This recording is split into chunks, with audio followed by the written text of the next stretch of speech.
a print and it's super expensive, but this is the one that you can get. Yes, covers everything. So get that one. Yes, you're welcome.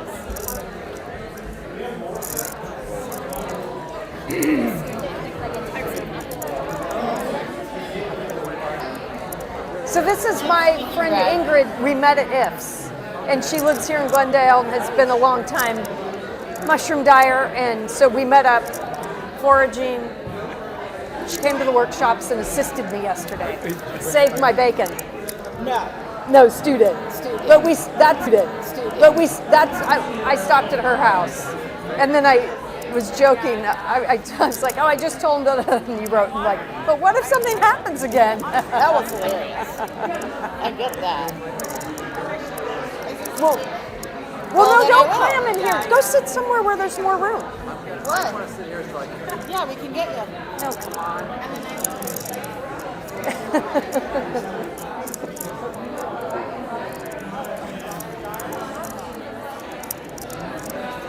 So is everything okay? I think so. You ready?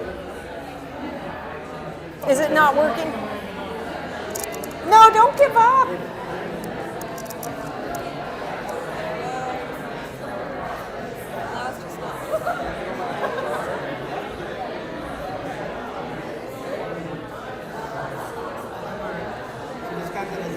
No, it's gotta work. We gotta record it. We can record it for sure.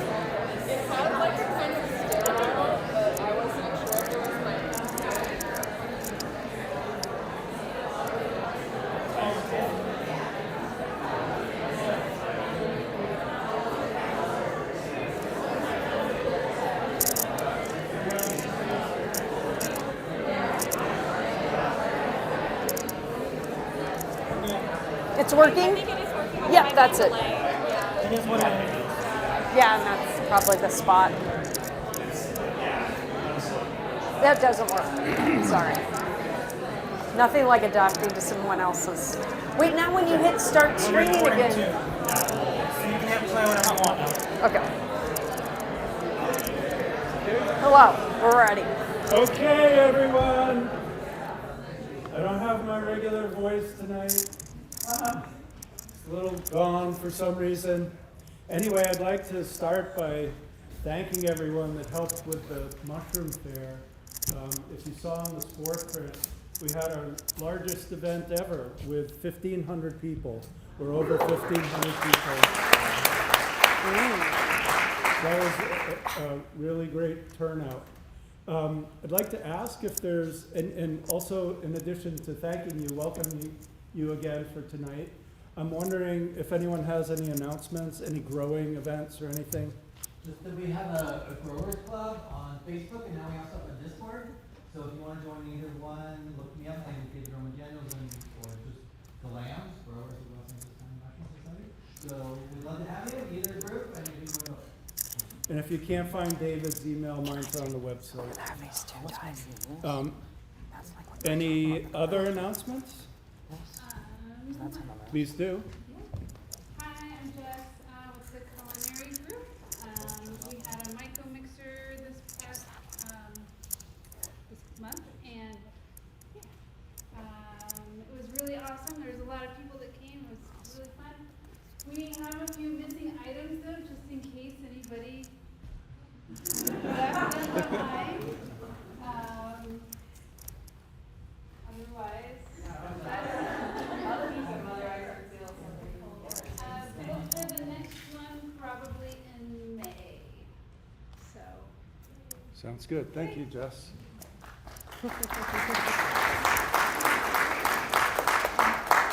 Any other announcements? I don't see Bat. She's not coming. She's not coming. Okay, well, she's the field trip chair. Okay. Well, we'll have to hear from her next time or through the email. Well, if there's nothing else, I'd like to introduce Stu Pickle. He's the vice president and chair for programming, and he's going to introduce tonight's speaker. So tonight's speaker is Julie Beeler. She's come all the way from Trout Lake, Washington, where she lives at the base of a volcano, Mount Adams. And I met Julie at an event that I helped out Jess Darwin with. Jess was doing the culinary Yeah, It was hosted that was at a epic. beautiful flower farm. Yep. Lumen Dye at the beautiful view of Mount Adams, where she grows plants for dyes, indigo and flowers. It was just a lovely event, and I thought Julie would be a perfect person to come and talk about dyes tonight. So Julie has a background in fine arts and design. She's taught art in the Pacific Northwest. She knows the flower farm, and she launched Mushroom Color Atlas, which is a reference resource for the dyes, the colors you can get from mushrooms and pigments. So, Julie, welcome. Thank you.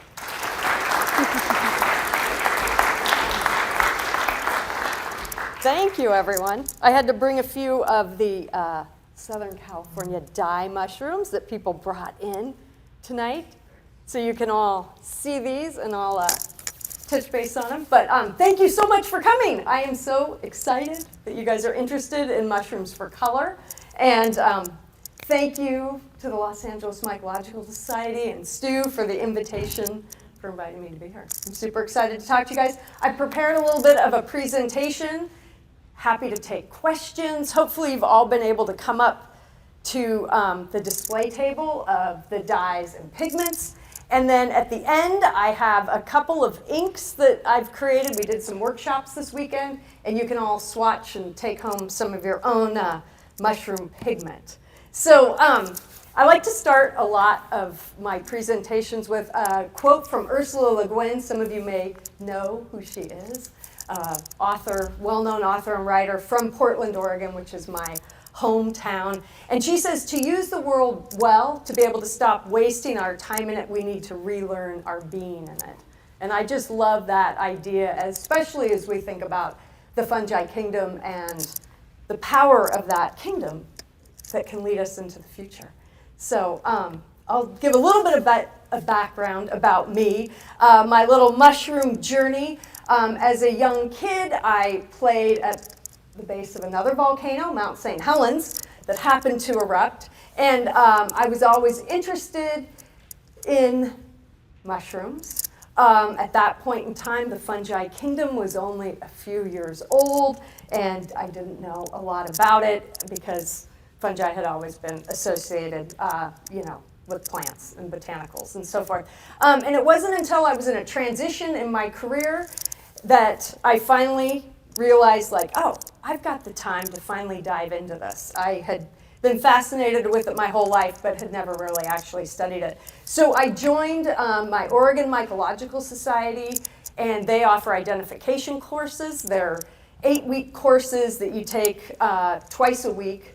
And we would go, and I ended up doing the beginner and the intermediate, and I just started to learn more and more about the power of these mushrooms. But just as I had signed up for the Mycological Society, I was also thinking about something else that was a real passion of mine, which was textiles and making quilts and working with fiber and fabric.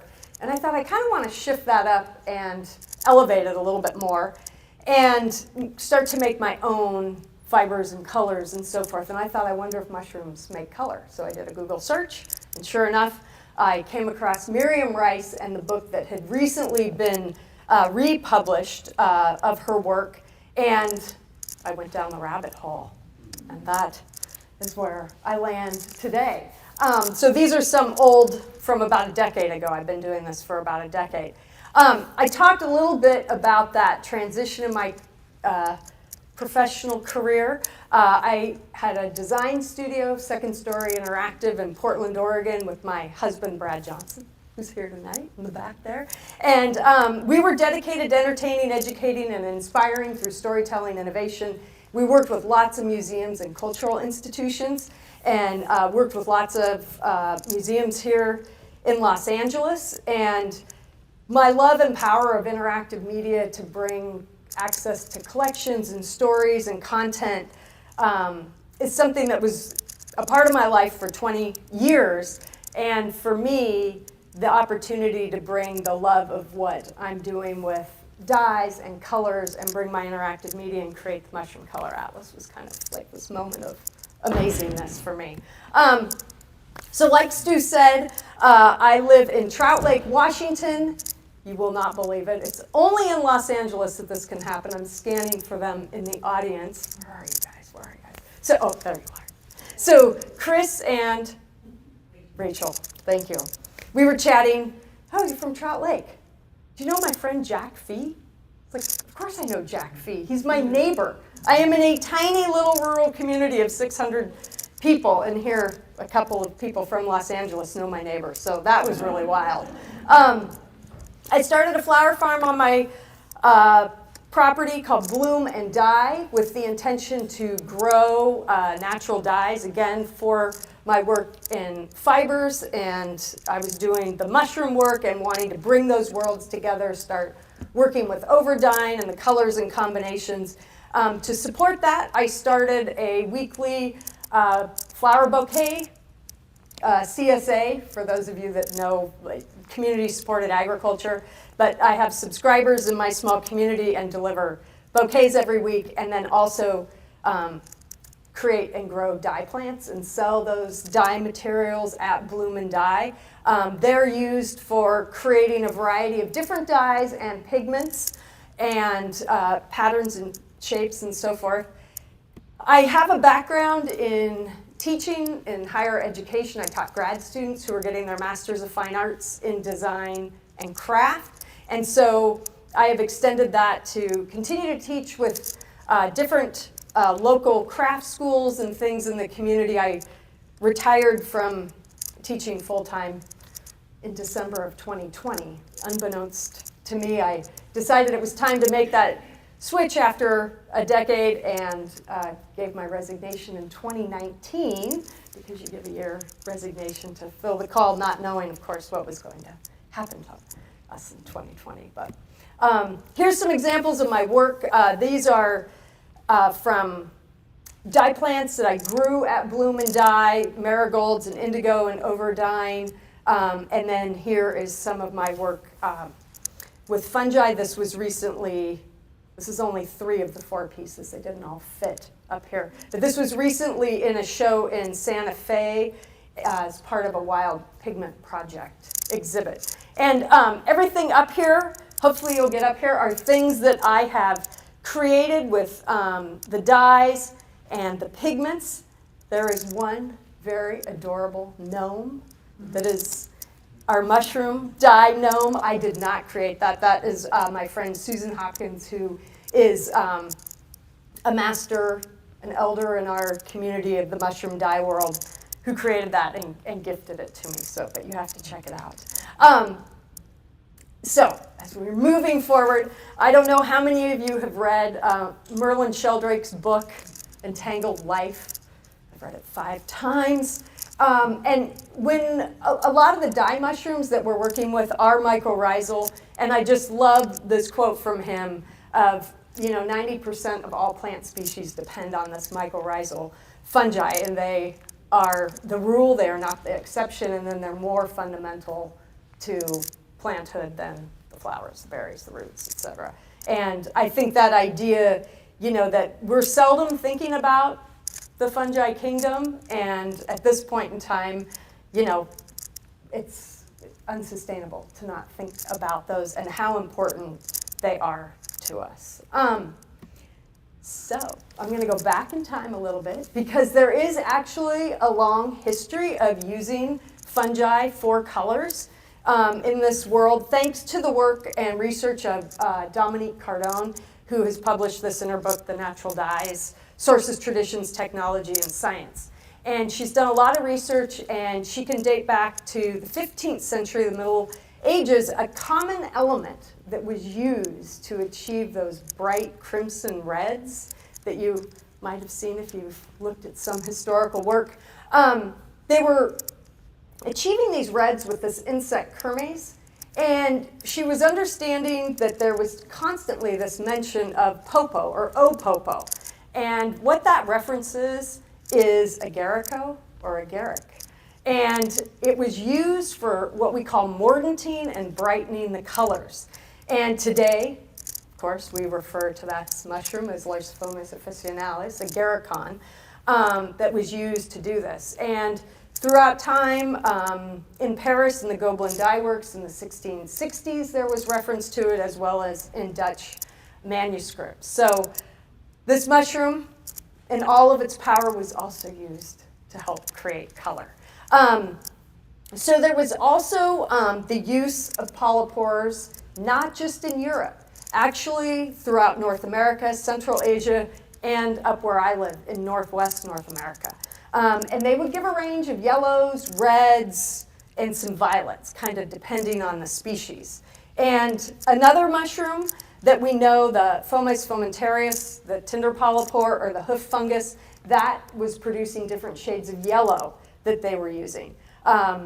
This mushroom is all-powerful as well. It's got this inner velvet amadou that was mashed to make hats in Transylvania. People would use it to apply to wounds, to heal bleeding, and they would also use it to make tinder boxes. So I don't know how many of you have heard of Otzi the Iceman, the mummy they found up in the mountains near Austria and Italy. In his little pouch, what mushroom did they find on him? The tinder polypore, so that he had that so that he could light fires. So there's other polypores here. We've got the mulberry polypore, again, some different shades of yellow. This mushroom was actually used up until recently in the Taklamakan Desert for dyeing and creating colors. And where these mushrooms would fruit were in the oasis. And when you look along the Silk Road, dotted with these oases, and these mushrooms were growing there, they were getting traded, the transmission of knowledge of how to use them, and it was getting carried throughout. So it's really amazing to me that all of this has been rediscovered. It was happening, it got lost and unknown. And then we get to one of my favorite mushrooms, Echinodontium tinctorium. This is Indian paint fungus. This is a tooth fungi. I wasn't able to bring one with me because I flew down here and we did some workshops yesterday, but it is a striking mushroom because anyone who ever comes into contact with it thinks it's just a chunk of wood. It's very woodsy. I call it E.T. because I grew up in the era of the E.T. movie, and it's easier to say E.T. than Echinodontium tinctorium. But this was used by the indigenous peoples on the west coast of North America, and it is the source of that bright red body paint that they would use for aesthetic and symbolic purposes. So it would help protect their skin from sunburn, it would help heal insect bites, it would absorb the sun's glare for snow blindness to try to reduce that, but it also produces pinkish, orangish, and purple shades of dye as well as that red pigment. And this was traded all throughout North America, and it comes from the region up where I live. It grows super, super high up in the conifer trees and the fir trees, and you will never get it unless you take like some ginormous ladder with you into the forest, which you're not going to do. So the only time we come across it is if there's been windstorms and the trees have blown down. We will find it still attached on the downed trees, or sometimes, depending on the damage, it'll break off and go flying and we'll find it. So that's some history there. There is also a lot of history of the use of lichens for dyes, tremendous historical significance there. That is not my area of expertise and specialty, but we did have a woman in the workshop yesterday who works significantly with those and doing all kinds of fermentations to get those colors out. So I've worked with some in some of my work, and up here, these bright purples on the ends are from some lichens. But so this kind of history of using mushrooms for color was revived by a woman named Miriam Rice, who lived in Mendocino, California. She is an artist and an educator teaching children how to use natural dyes. And in 1968, she was invited to go on a foray by Dr. Henry Thiers, who piqued her interest. She thought, okay, I'll go.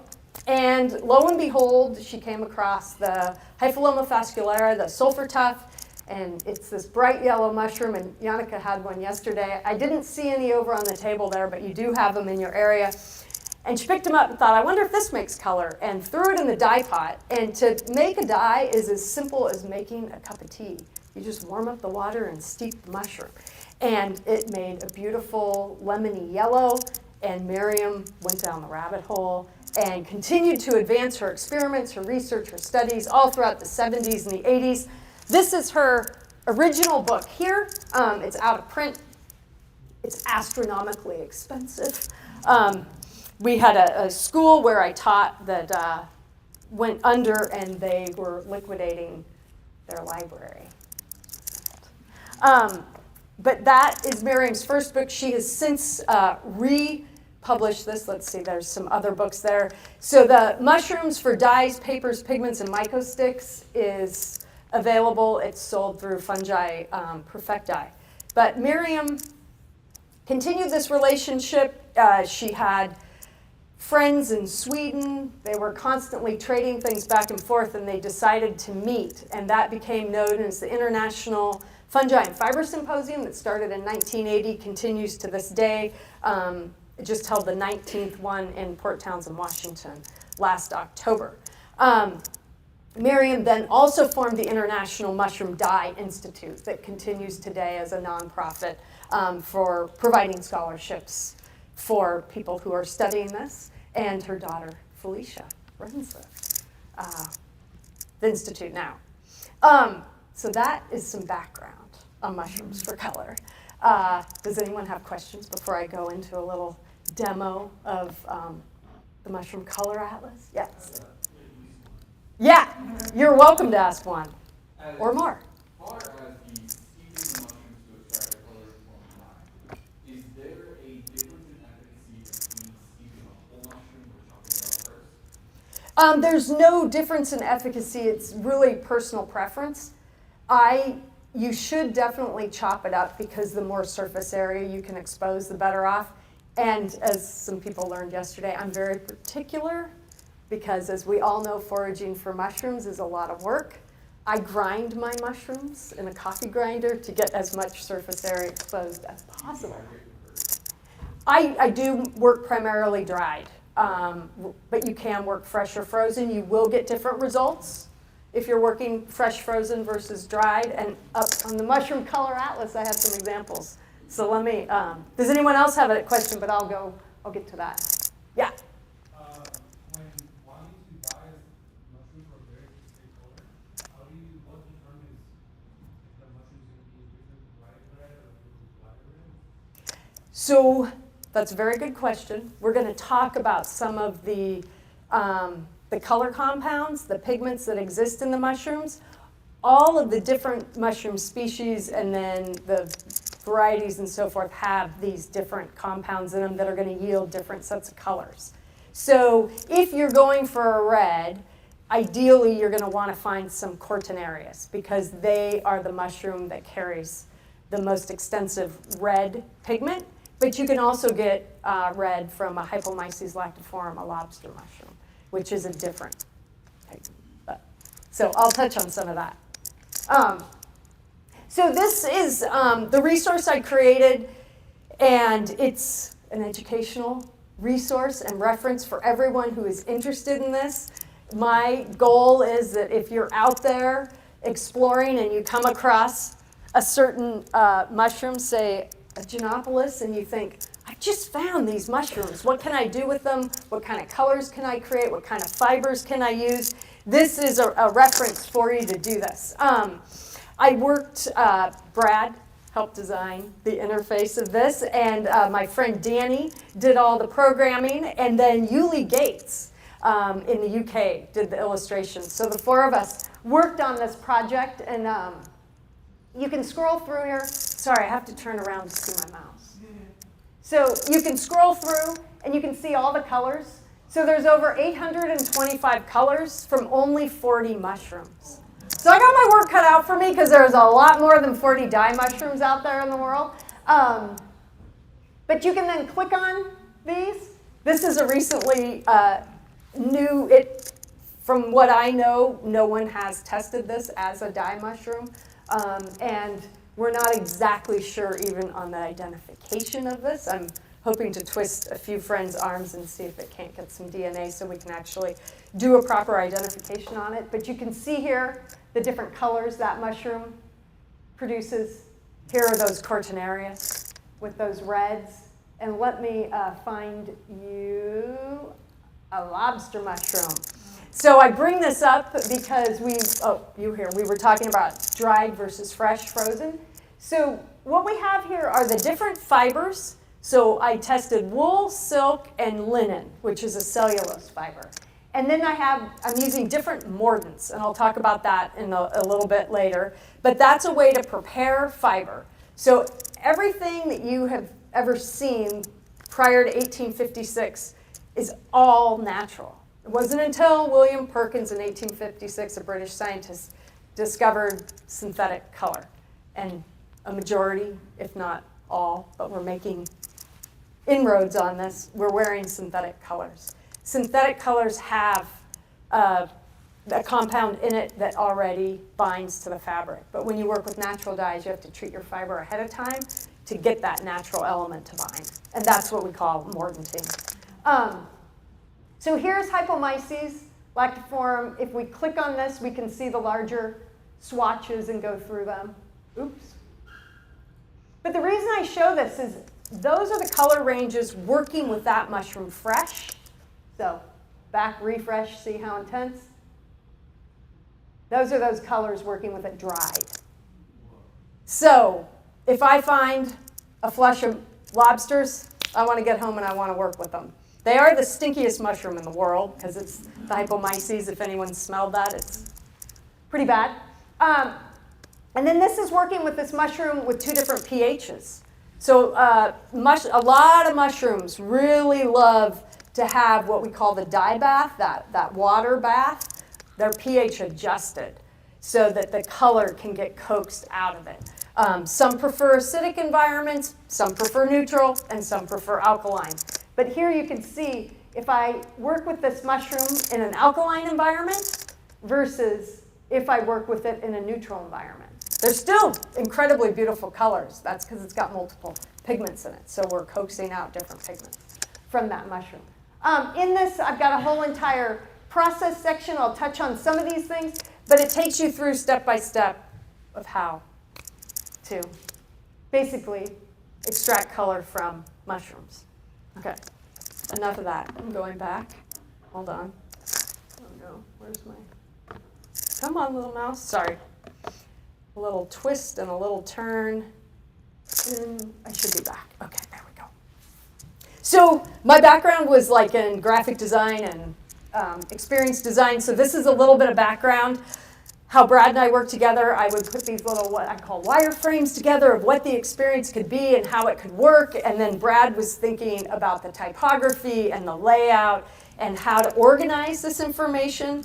And then I was working with Yuli in the UK. And this was just a great story because I decided in working with Brad, it's like the mushrooms, they shouldn't be colored. We got to have the color be the color from the mushrooms. So let's look at black and white and how do we get these illustrations. So I started looking on Instagram and found a handful of different illustrators, and Yuli's work here on the left is what I saw, and I was like, that's it. So I reached out to Yuli with this idea of this project and asked if she's interested. And a couple days later, she wrote back, "This will save my life." And I'm like, oh, really? She was in healthcare in the UK during COVID, completely working her butt off and just fried. And everything that was happening, and it just incredible stories and what she went through. And so whenever she would get a break during this, she would sit and draw the mushrooms. And all of a sudden one day I was just like, boom, boom, boom, mushroom after mushroom. I'm like, Yuli, you're going crazy. And she's like, I got a day off work. And she hadn't had days off work in weeks. So it was really wonderful. So all of you, you're in a mycological society. You know our traditional classic mushroom with the cap, the stipe, the vulva, all that. But then we have dye mushrooms off to the right. And you can see that the dye mushrooms span all different types of mushrooms. and all different species, the whole range of them. So what I've done is the Mushroom Color Atlas, the index, is organized by type of mushroom to just visually help you get into kind of what that mushroom could be. One type of mushroom that we have are boletes.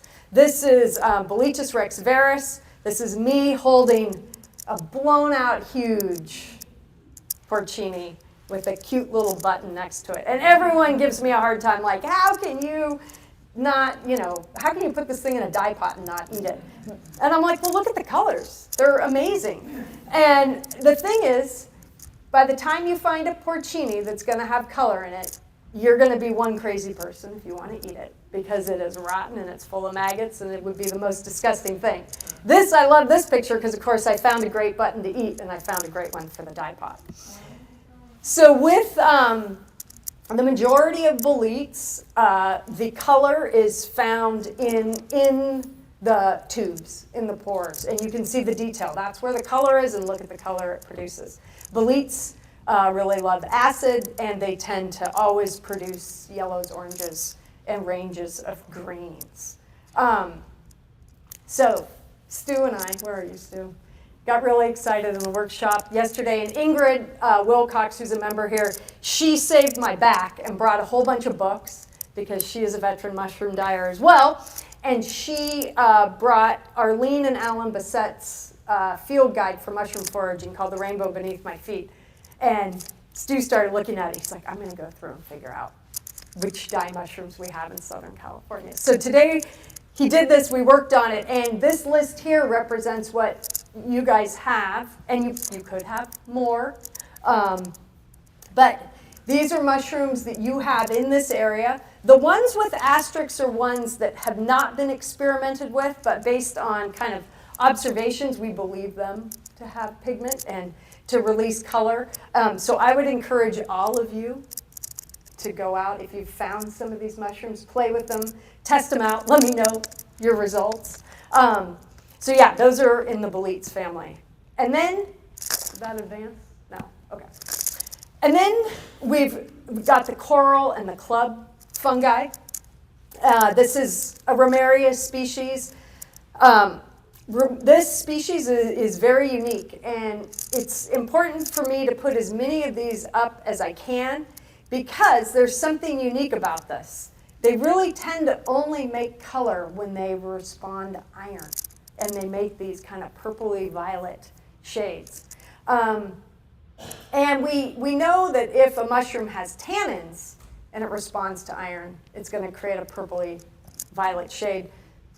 So that may be what's going on here. There isn't a lot of research and study into knowing why, exactly what these pigments are and how they're responding. If there's any young chemists, mycologists out there, we need more of that to study this. But this is Romeria, and then here's a bunch of different Romeria in the dye pot. It's just a gorgeous color. But what I love is this is a helpful way that if you do come across some and you don't just want kind of a tan or beige color, then you think, I got to work with Romeria. And the other thing the Mushroom Color Atlas tells you is this only works fresh. All of us have tried it dried. It'll work frozen fresh, I should say. But you have to work with these fresh. And you guys, someone brought in, let's see, I'm going to have to read this here. A Clavidoria delphus occidentalis in this family makes these same purpley grayish colors. So when you're working with your mushrooms fresh, I don't know, 80% of that water, 90% of it's water. So by the time it would dry down, right, you're not going to use it dried, but it'd be a tiny dehydrated mushroom. You're going to need to find a big handful of these to be able to dye enough fiber because most of this is water. So you're going to need a lot in there. And these are some of them that you have here in your area that have been proven over time and are in Arlene and Alan's book as producing colors. So now we get to one of my favorite mushrooms in back one there. You getting that? So a slight delay to my favorite mushroom. No, it's fine. I'm happy to do that. These are false gill mushrooms. Some of you may think that this looks like a lovely black trumpet, which you have down here. They don't grow up in my neck of the woods. They grow a little further south in Oregon, but we have the blue chanterelle. Now that's the common name. It's a very perplexing common name because it is not in the Cantarellus family at all. It's a Polyozellus, but look at the colors that this creates. It's just favorite. So on Instagram, I do a fungi of the month. This is March's fungi of the month.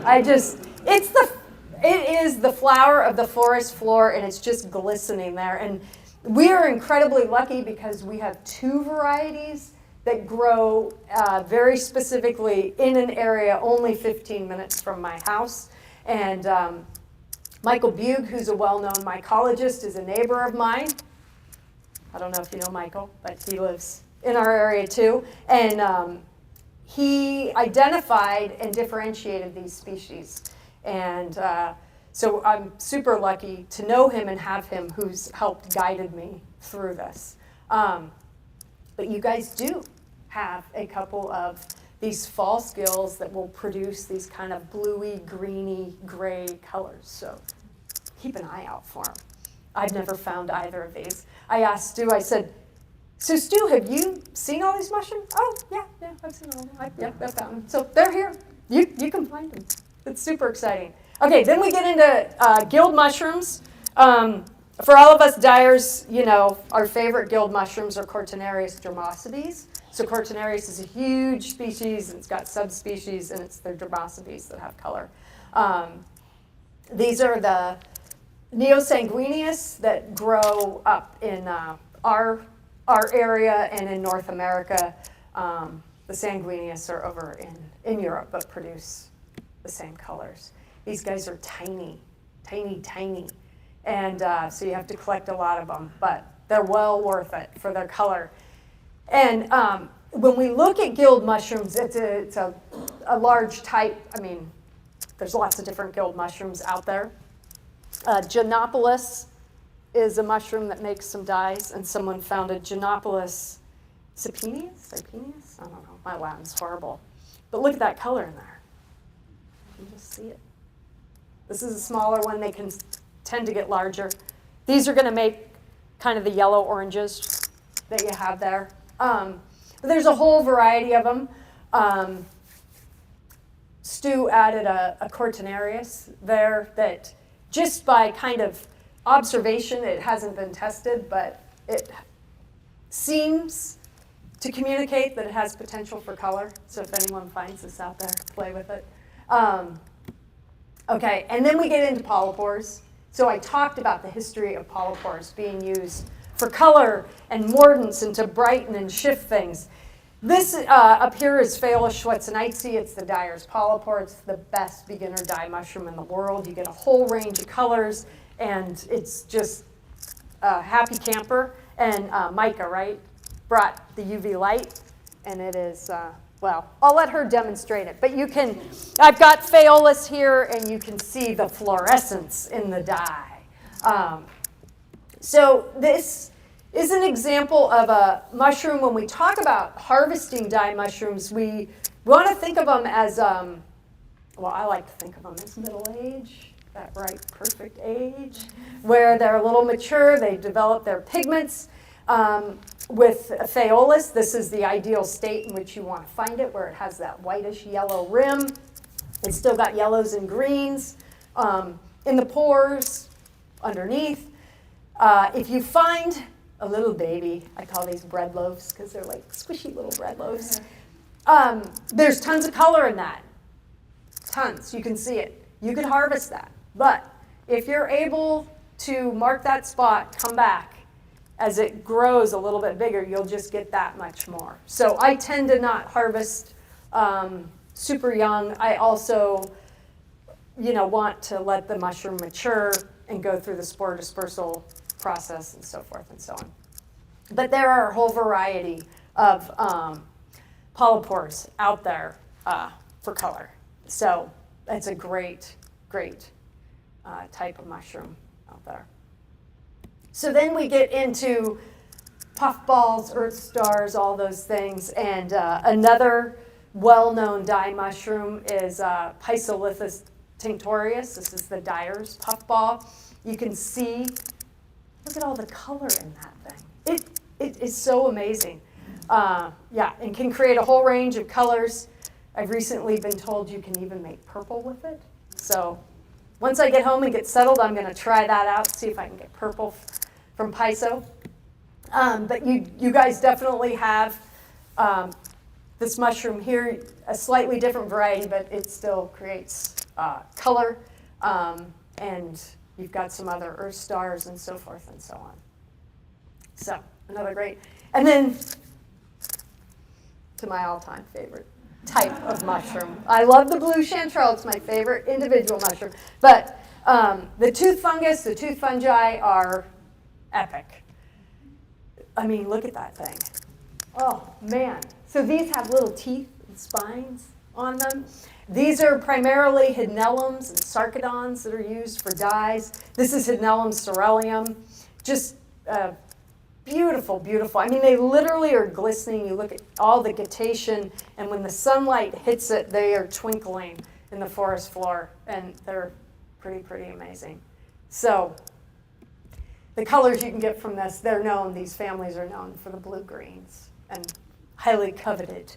And this year, and I think in a few years past, but primarily people have been finding Hydnellum peccae in Southern California, which is super exciting.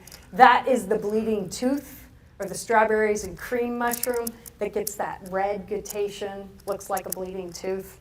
It's a beautiful, beautiful mushroom as well.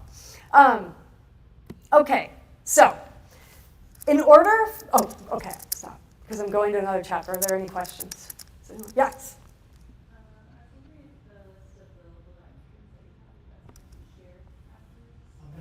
Yeah, Stu's going to send it, yeah. Yeah.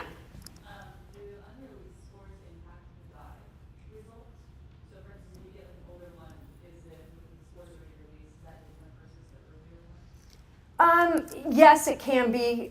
So what happens with the tooth fungi, they have these brown spores, and they have a component in them that makes their dye bath brown. But as soon as you wring out your fiber, all that brown dissipates. So they're hiding the color. But on the whole, it doesn't impact it significantly.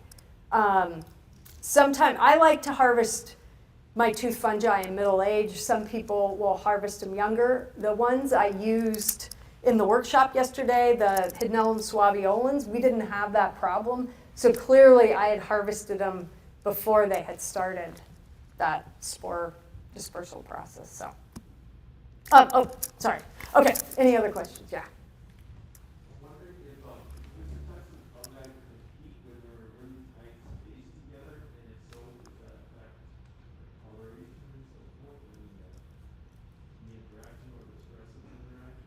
I don't know the answer to that question. Does anyone else know? I can't imagine that it would, but do you know if?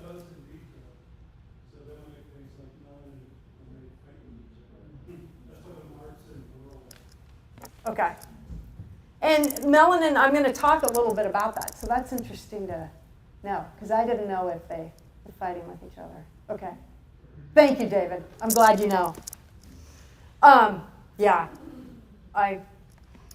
I always get nervous in mycological societies because I'm not a scientist or a mycologist or anything, but I've immersed myself in this and know a lot, but it tends to be more narrow, so thank you. Okay, so in order to have dyes, the mushroom needs to have pigment, so it's got to have some kind of color in it, right? And that color has to be light fast. So as that color is exposed to light, it's got to be able to stay on there, and it's got to have the ability to be soluble, to dissolve in water, and then it's got to bind. It's got to have the property to bind. Everyone, you see the most beautiful, amazing, colorful mushrooms out there, right? Like the Amanita muscaria. Beautiful red. Doesn't have any pigment in it. You can't get that red. So it's not a dye mushroom. It's a lovely mushroom. So a lot of what we know is from Miriam and Dorothy and Carla and Eric Sundstrom's early work. Luckily, so Eric Sundstrom is a Swedish chemist and mycologist and did a lot of research into this. The research has continued, but there's definitely a gap, and I think there's some amazing opportunities with some of the advancement of technologies for us to kind of tap in more to this.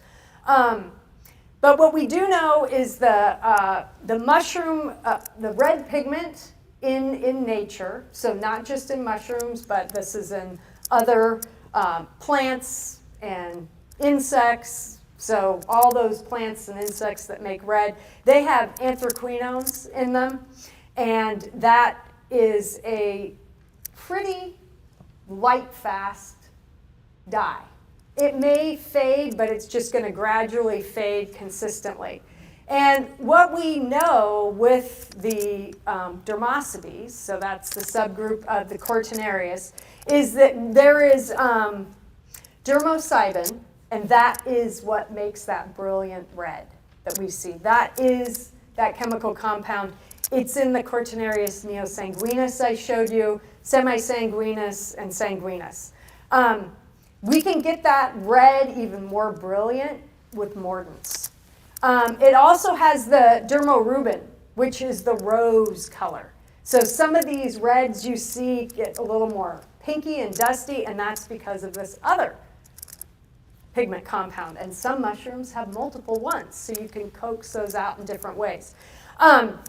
They also have amodin, which is the orange, and we can make that orange even stronger and vibrant and more color fast with mordants. Amodin is probably the most widely distributed anthraquinone. So it's in the molds, in the fungi, lichens, flowering plants, and insects as well. So we see lots of orange. Let's see. The Fijion is the orange-yellow that you get. So there's this whole group of Cortinarius that are orange-yellow. Up where I live, they're Cortinarius subcrucifolius. And then there is another pigment compound, the phthalocyanol, and that is the orange-red. And so you see that in the cinnabarina, the mushrooms like Cortinarius cinnabarina and others. And then there's methoxy. That is a type of flavomin. And that flavomin is water-soluble, and it gives yellows. So when we talk about flavonoids in the natural world, those are the yellows. So here you're seeing these pigments in these mushrooms. So they exist in there, we're coaxing them, we're pulling them out. Then we've got the cinnamonic acid, and that tends to be in mushrooms that are white rot mushrooms, so that are living they're living on live or dead wood. I wrote that in a really weird way, but anyways, you get the gist. You know you've come across white rot mushrooms if you ever see that spongy, pale mass of like fibers there, that's the white rot, and it's a yellow or orange dye. So when we talk about some of those polypores, right? A lot of those are white rot, especially phaeolus. But we've got Gymnopolis, foliota, the hypholoma. This is the mushroom that Miriam Rice found that made that yellow. So it's got those compounds in it. And then we have the some of our favorites. The terphenol it's too late for me. The terphenol quinones. And they make the purples and the greens. And these are colors that are highly coveted. The Hapalopolis, which doesn't grow here on the West Coast but grows on the East Coast, grows throughout Scandinavia, creates that amazing purple. The Boletopsis mushroom, which is pictured there. If anyone's ever out hunting matsutakis, keep your eye out for Boletopsis, because you always find one with the other. Don't ask me why, but you do. I don't think there's any science behind any of it, but it's my observation. I always find them together. Tapenella, which is another great dye mushroom, Gomphidius, and then those hydnellums, the sarcodons, the phelodons, they all have that. And so the polyporic acid, it gives that purple. The leucomelanone gives the blue-green. And you get that when you add alkaline to the dye bath. So we're little chemists in there, and we're switching those pHs. But the cool thing is, you don't have to remember anything I'm telling you. It's all documented in very basic terms at the Mushroom Color Atlas. So when we're making things alkaline, historically they were adding ammonia. I use soda ash. And we talked earlier, your question about the spores. So with hydnellums and sarcodons, so what happened in the taxonomy is a lot of these dye mushrooms were previously thought of as sarcodons, and they've recently, over the last couple of years, been moved into hydnellums. When you add that addition, that alkaline environment, those spores get that brown, and you get that telephonic acid.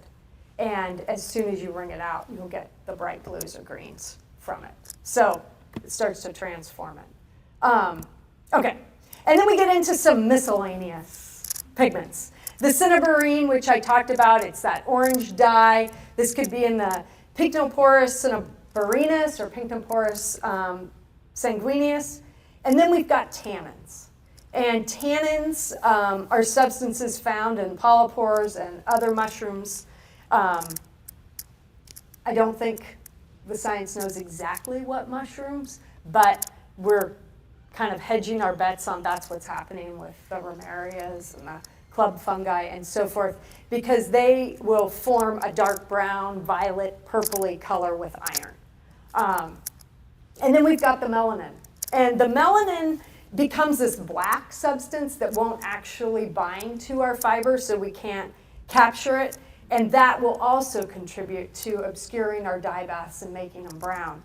And a lot of people, when they see the watercolor pigments that are created, and you look at them, you know, when you buy a watercolor set, it looks yellow, it looks green, it looks red. But when you look at mushroom watercolor, it all looks brown until you start working with it. And part of that is because of some of these other substances that obscure it until you start using it. And then we've got the pulvinic acid, and that is the yellow and orange red colors in the boletes. So I have been told, and I'm not a scientist, but from the research that Eric Sundstrom did, that it's this pulvinic acid that causes that characteristic bluing of the flesh, like when you bruise or cut a bolete. But that's happening when it's getting exposed to air and oxygenated. So everyone always says, oh, can we get that blue? You can't, because there's nothing there to bind it to the fiber. So anyways, okay, questions about that? And we're going to get to the last section. Yes? Yeah, go ahead. Do you know if anyone has done tests into using mushroom dyes as wood stains? Absolutely. Sari Robinson, who is a professor at Oregon State University in the School of Forestry, has done all that. It's all the spaltine fungi. It's all scaled up at a commercial industrial level in her lab, and I visited that in January. And you can go on to the spaltinefungi.com, I think, is their website. And they are, I don't have any of their fungi here, their pigment here, but they are cultivating it in the lab, and you can get that, and it's a whole process that has been documented scientifically with, I don't know, they've been working on it since 2008, and there's tons of scientific papers, and if you want to get connected, they would love that. Yeah. Any other question? No? Okay. Yes?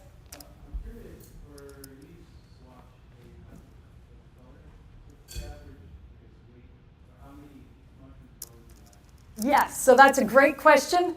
I'm going to talk about it in just a second, but I'll talk about these ratios that we use to figure out how many mushrooms we need to get a good quality color. So any other questions? Yeah. So I will talk about that too, because that's a great question. I extract the colors for the dyes in water, and then to get the pigments, you can, like to make an ink or something, you can extract it in alcohol.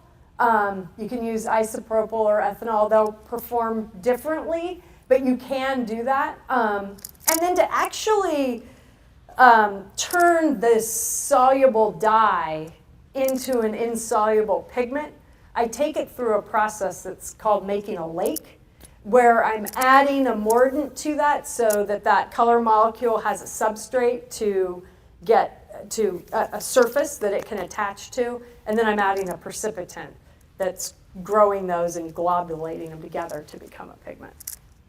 So, I love this quote from Jonathan Ricci. He's I don't know, is he the creator or the director of Somerset House? And this idea that, mushrooms may be rooted in our history, but it's our interaction with them and channeling them in new and creative ways. That's the future. And I love thinking about that, especially, with everything that everyone's advancing and how they're doing it and the impact it's having and the innovations and the creation of stuff. So,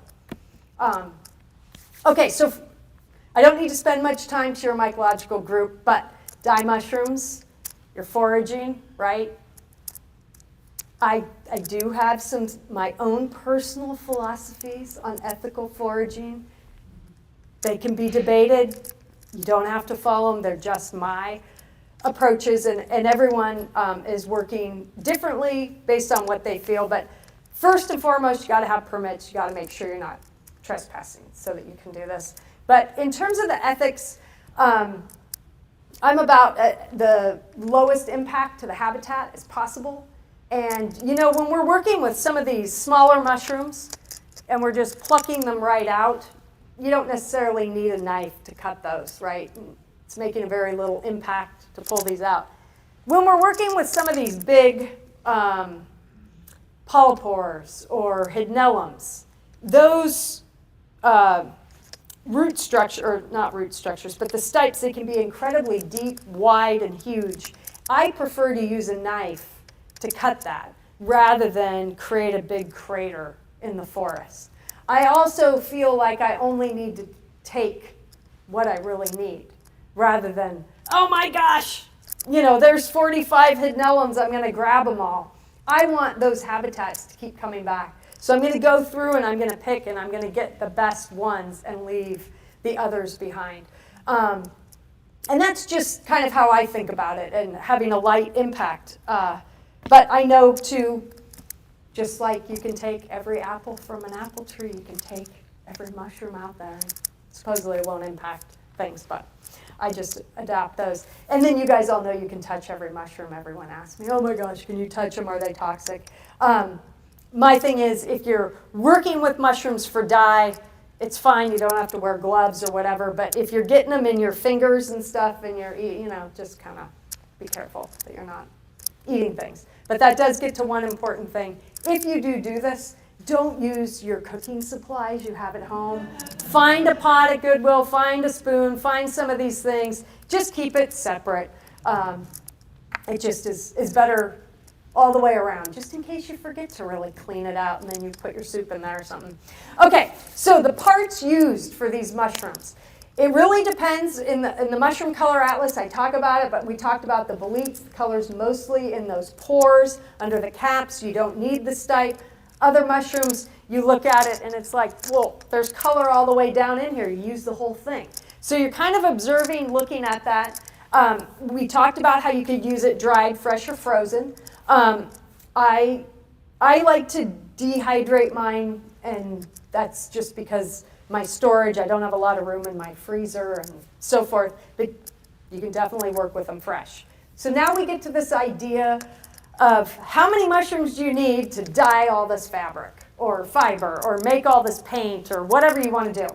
And it's this concept of the weight of the goods, and the goods are the mushrooms.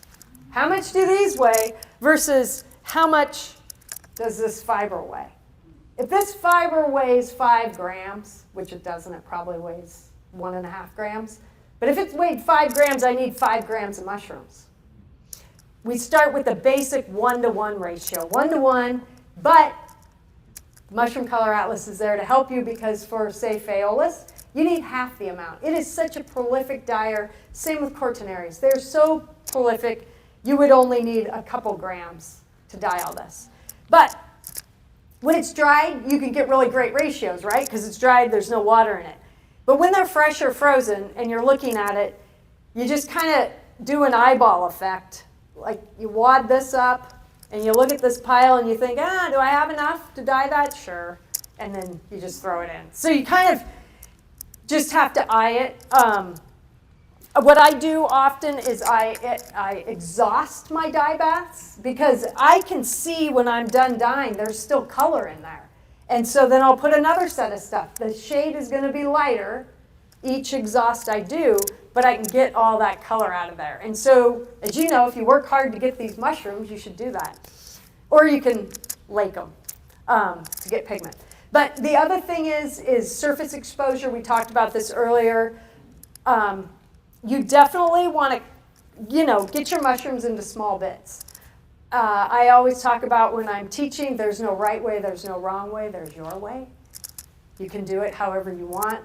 I grind my mushrooms to get as much surface area as possible because I'm very frugal about all the color. I want to get it all out. Yeah? Are you able to turn the dye bath, I guess, into a powder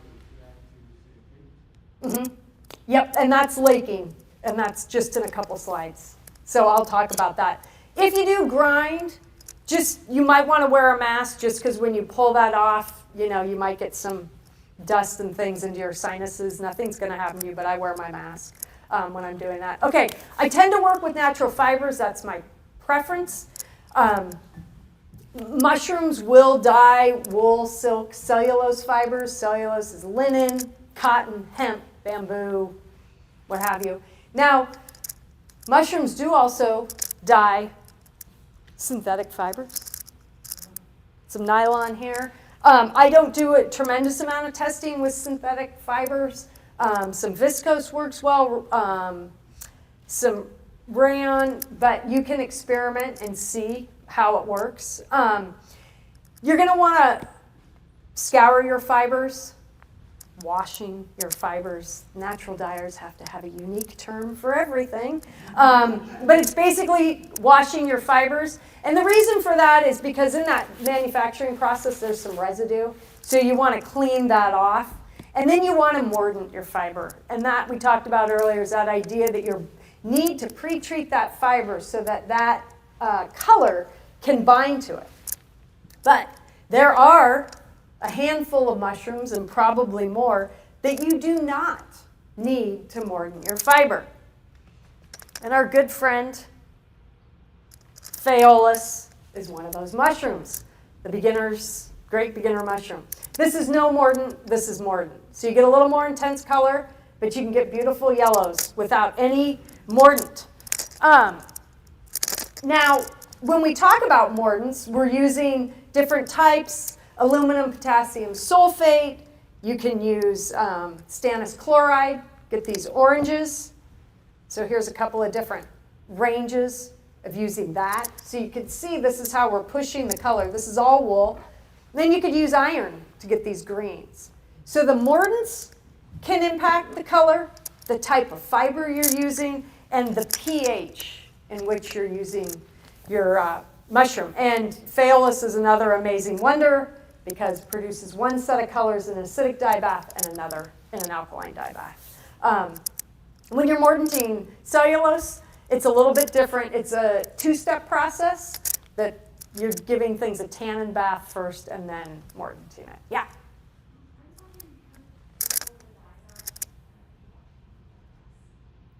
So most mushroom dyes are light fast. And Miriam's research and rereading some of her books really prides herself on how much more light fast they are than, say, flowers and things.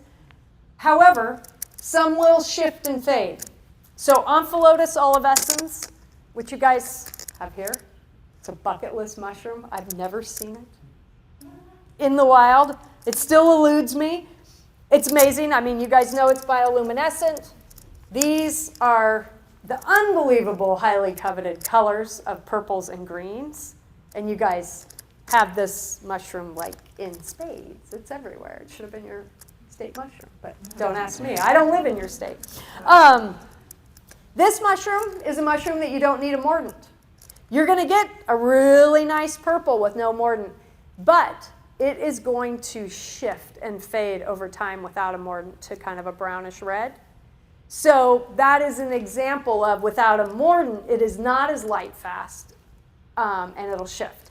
In terms of washing, whenever we're working on fibers, we didn't do it yesterday because we're just making samples, but you're going to finish your fibers and take them through that washing process. But like all things, you want to use neutral soap and stuff like that, and obviously wash it according to the type of fiber so you get it a longer life. But yeah. Yes, absolutely. People love to dye their hair with phaeolus and then use the UV light, or go to a glow-in-the-dark party or whatever that has those light strobes. But yeah, people dye their hair, they dye their dog's hair, they dye their beard. So yeah, lots of fun things. Okay, so that's mordanting, and then dyeing with the mushrooms. I think we've talked about all the factors we want to think about. We want to think about temperature. We want to think about pH. We want to think about time, those sorts of things. I mean, it's up there and so forth. But now we're going to talk about, so the dyes, right, soluble. It's a water thing. We're putting stuff in it. It's soluble. It's immersive. But that is a dye. It's very different than a pigment. A pigment is a particle, right? So a lot of people work with natural pigments. You'll see them, in road cuts, all the different colors of rocks, or down at a river stream or what have you, and see the different colors in the soil. So this laking is a process when you're working with something that is organic versus inorganic to make a pigment out of it. And in order to do that, you can take it through this process. We have the French to thank for the term lake. We have the French to thank for the term mordant. They did a lot of research. And you basically take it through a laking process where you make a dye bath, and then you add alum to it, which is the mordant. That becomes the surface that the color molecules are going on. Then we add a precipitant to it, which is some type of alkaline. So I use soda ash. You could use lye. And through that process, it is going to separate the pigment from the water. It'll levigate. You'll strain it off. You'll dry it, and you will get dried pigment. So this is some images of me straining this off, holding it in the strainers as it was drying, and then you can see some of the vials of the dried pigment, and then mulling that into any paint you want for any reason. You can turn it into all kinds of things by adding different binders and properties to that. So you can make those. Now inks, which I have tonight, I took these through the process of the heat process of just a highly, I think that's it. I like to think about the future. So thank you for the question for the spalting. Those are all the colors that Sari and their lab have done to apply for wood. So that's Sari's work. Jess Adler's doing a lot of work, a recent graduate. I'm not going to get her exact degree, her science degree correct, but then she went to art school in the UK and is developing a whole line of cosmetics. And then we've got organizations like Chromologics in Denmark who are creating color from fungi, growing that fungi. They're moving, or they have moved into the food product market industry, whatever that is called, to make red, using red in food, and now they're starting to think about going into textiles. So there's just tremendous potential and opportunity for all this. Yeah, question back there. Are any of the commonly cultivated mushrooms used for dyeing, or do you have the Not really, no. No, sadly. So Miriam's dream was to get people to start cultivating mushrooms for dye. And I think she started talking about that in 1973. A lot of the dye mushrooms are mycorrhizal, so it makes it more challenging, but there are a lot of the saprophytes and the white rots, and those can be cultivated. But I think mushrooms have incredible power, and people are focusing on the food and the medicinal and now the psilocybins, and hopefully color will someday have its moment. Because as Merlin said, we seldom think about the fungi kingdom. Whoever thinks about where their color's from? And if I didn't even get into the aspects, because this is a mycological society, but when we think about fashion and everything that's happening in the fashion industry and the waste, and where we need to come up with renewable, regenerative sources and solutions, not just for color, but the whole thing. And mushrooms can do that. And like MycoWorks is making mycelium leather along with bold threads and all kinds of stuff. Yeah? My question's right along those lines. So are you creating any product with the colors of the textile? And then my second question is, from the atlas that you have online, like what's your hope? Do you hope that people will launch into different things or just be exposed or, Yeah.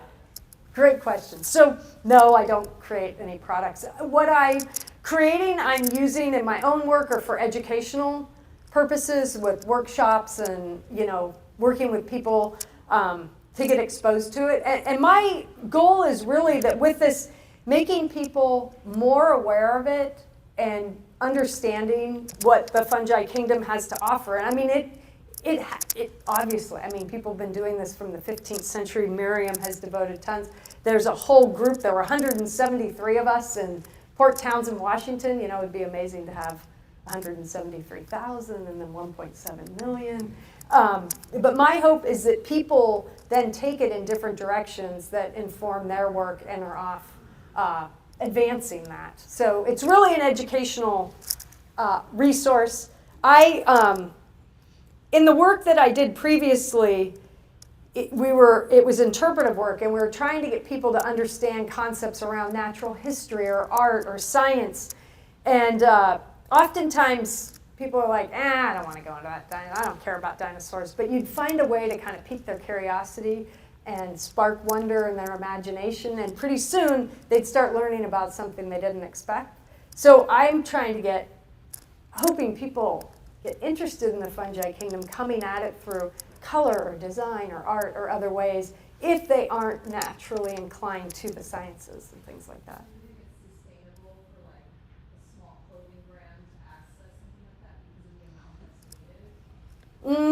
that's needed? It could be challenging. I know, I'm going to get it wrong. I'm going to say Oddfellows, but Odd something. They're here in LA. And yes, thank you. And they will do certain lines. And I think that is definitely manageable. They were working a lot with chaga. And so that is like a medicinal mushroom that is being cultivated. And so you can get access to larger quantities so that they could put out a whole line of mushroom-dyed clothing. But they're, more small, I don't know if small batch is the right word in the fashion industry, but more micro and that sort of thing. But I think if we can get to the point where we can grow it or, start to cultivate fungi. I got to visit Sam's studio today. He gave me some armillaria. Start to play with that and see what you can get and if we can get it to scale. But in terms of the wild foraged mushrooms, most people who are making product with that, it's, kind of one-off things that they're creating and selling at a smaller scale. Question? Yeah, Chris. Sorry. Way back in the beginning of your talk, you were saying something to get a better red. Was that from Coach Neal? Yeah, so from cochineal and the insect Kermes. So it wasn't the cochineal insect. In the 15th century, that's what the documentation said it was for Kermes, which is an insect that produces red. But then over time, they were using it with cochineal as well. And then what was added to the coach? The agaricon.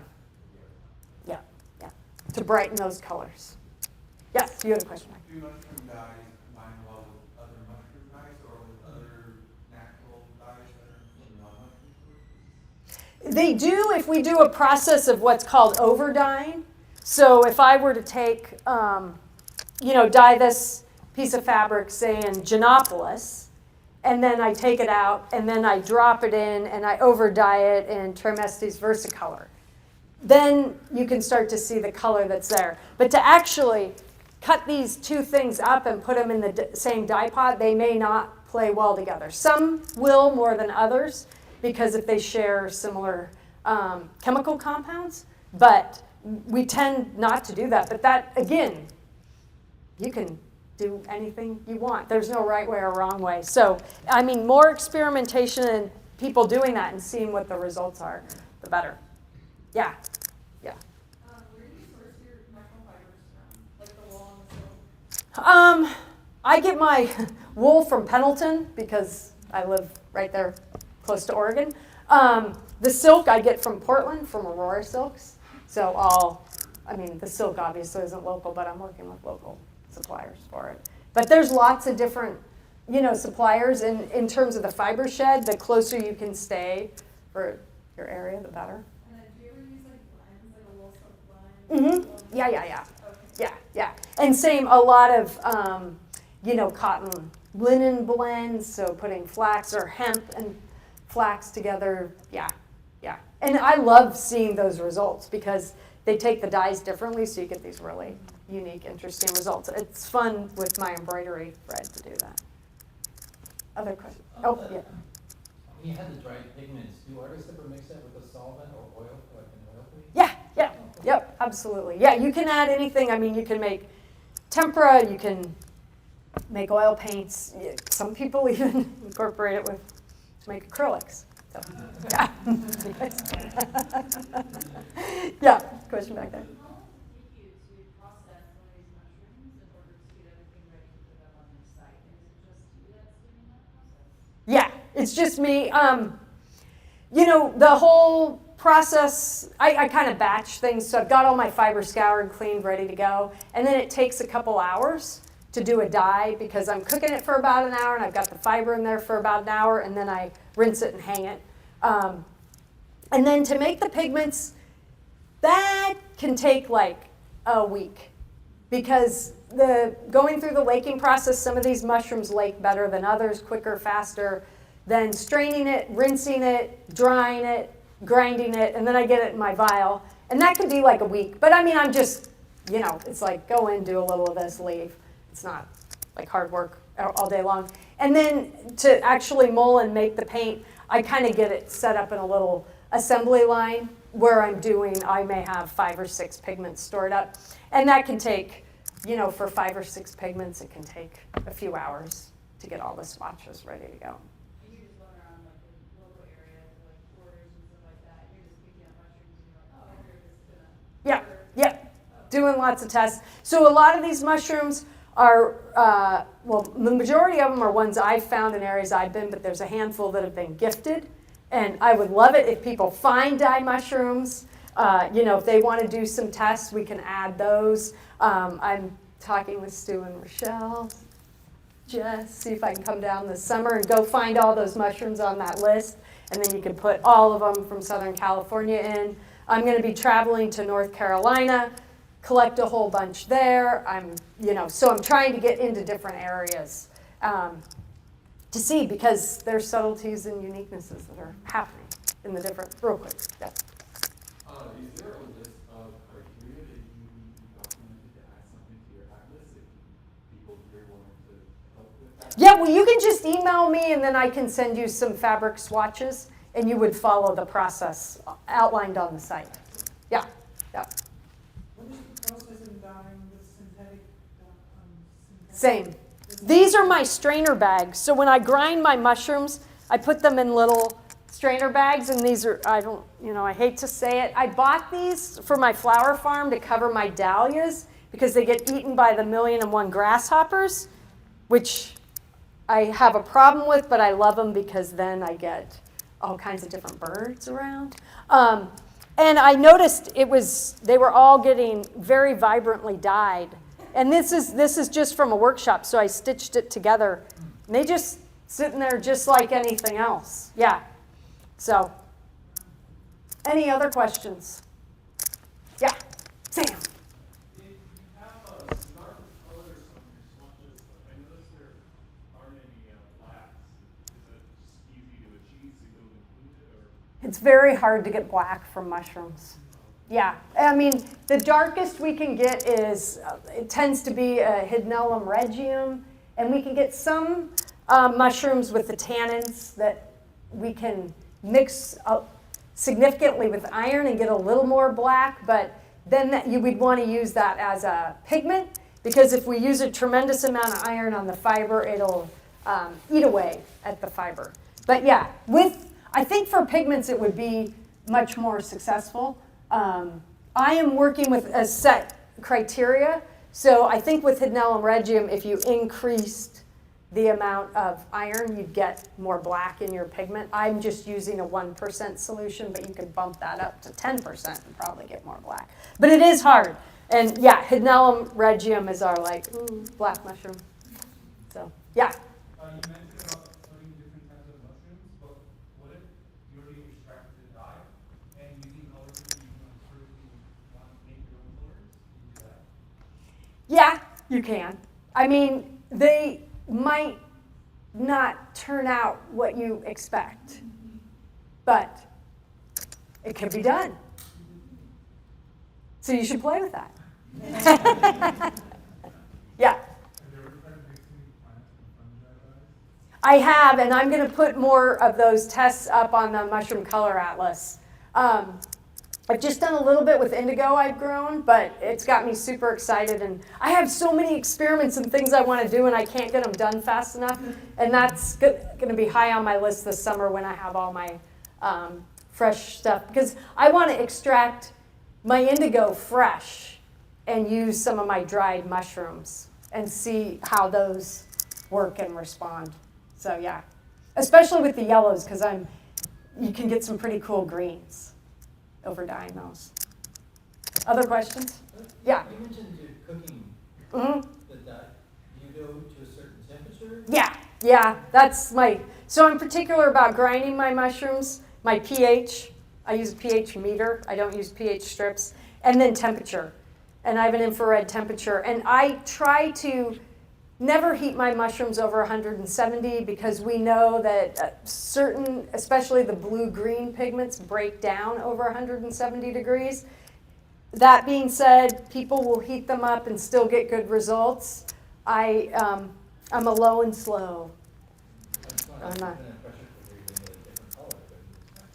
You could, and I have a friend that does dyes in pressure cookers and basically zaps the heck out of the Cordonarius super hot, super fast, and then just lets them cool. Another friend puts them in the microwave. I have done it in the microwave and it worked. She got me to do it. I was scared to death because I'm just like, oh, little heat, and then eventually the color comes. But yeah. Have you ever used like the dye like food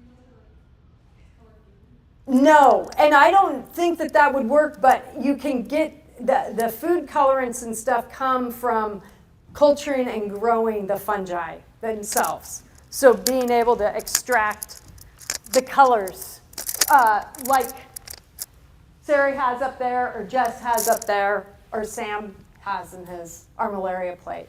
But in terms of the dye process or the pigment process for food, no. But you can get it for fungi. So, and I mean, I say no, but heck, I don't know how many people have ever really tried it. I just can't imagine kind of how it would work. But this is all proven, lots and lots of scientific research and papers and tests, and everyone's moving and advancing all this forward. So that's not. Anything else? Yeah. Have you tried doing bundle dye, steam dyeing with the ground mushroom? Yes, and it's a lot of fun. And my friend Siri Larson in Montana does that a lot, and it just gets some incredible colors. But you can only use mushrooms that like high heat. So, for example, Cortinarius is going to get pretty light because if you're steaming it for an hour and a half, it can't really sustain. And that's why I can't make great concentrated ink with heat with Cortinarius. But so the alternate method would be to use alcohol, or in my case, I make a lake and make a pigment out of it. But any other questions? Nope. I know. I think we're done. So thank you, everyone. Thanks for having me.